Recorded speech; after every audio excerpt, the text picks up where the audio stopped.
Dr. Fauci said earlier this week that the lag in testing was, in fact, a failing. Do you take responsibility for that?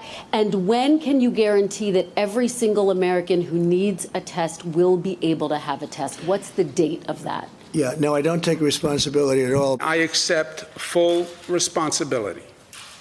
If someone is unhappy, somebody wants to blame someone or complain about someone, blame me. What leadership skills are blatantly lacking on the part of President Trump, we are now seeing in abundance from governors and mayors across the country. In particular, New York Governor Andrew Cuomo, who, as the AP puts it, has emerged as the Democratic counter to Trump while leading his own state's response to the pandemic. Kim, David, and Sam are back. Sam, I'll start with you. Andrew Cuomo has a mixed reputation here in New York. He has been known to be a prickly governor. He's had sometimes his popularity has ebbed and flowed here. But he's really emerged in this last week or so in giving, I would say, in these press briefings that he does on a daily basis now, or almost daily basis, a masterclass in crisis management.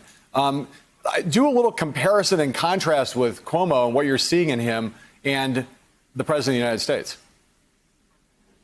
You know, it's interesting. These types of crises sort of are best handled by the type of politicians that aren't inherently schmoozy and, you know, deal makers and, you know, the types that they're better handled by the introverts in a way. People who are exceptionally organized, decisive, maybe a little bit ornery, bossy. And that certainly describes Andrew Cuomo. I think the antithesis of that is Donald Trump. This is not a crisis well suited for his temperament. He likes to talk. He's not decisive. He doesn't like to fire people, as we know.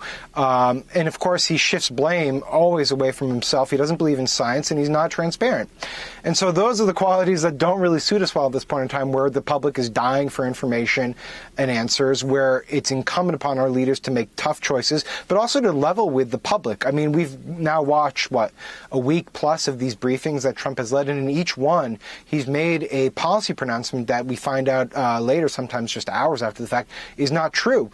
So it is an interesting study in temperament of our political leaders and what you want at this moment from someone at the helm.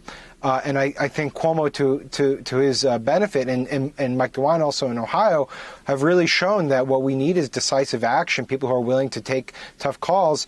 And on the federal level, we really have not had that. David Jolly, echoing what Sam just said, you know, you've got in Andrew Cuomo, but also I would say in Eric Garcetti earlier in this program, first and foremost, leaders at the local, at the city level, at the state level, who are saying, first of all, the buck stops with me. Second of all, facts matter. Third of all, science matters. Fourth of all, love and compassion. Dealing with the fears and anxieties of the people in their cities and states is an important job for someone who leads in a chief executive's role, whether it's at the metropolitan level or at the state level. That is what we're seeing from those folks. And it can't help but be noted how much it stands in contrast to the absence of all of those things coming out of the White House.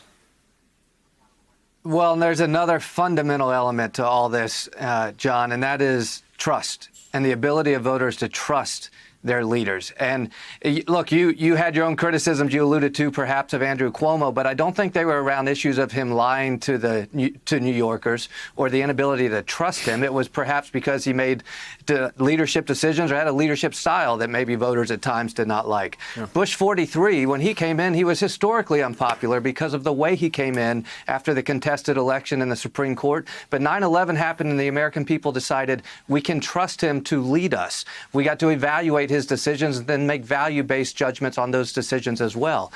Donald Trump is not trusted by more than half of the country right now, John. And trust is one of those things in politics and in every walk of life. It takes a lifetime to build up and a moment to lose.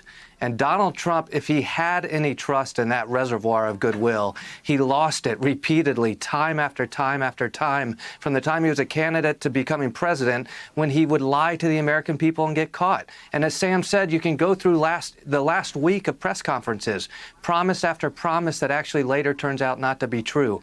That's a challenge for us as a nation, John, and not one that I have an answer for today, when half of the nation, for very good reason, cannot trust our president. And so we have to look to our public health officials and others, in this case, our governors, to place our trust in this moment.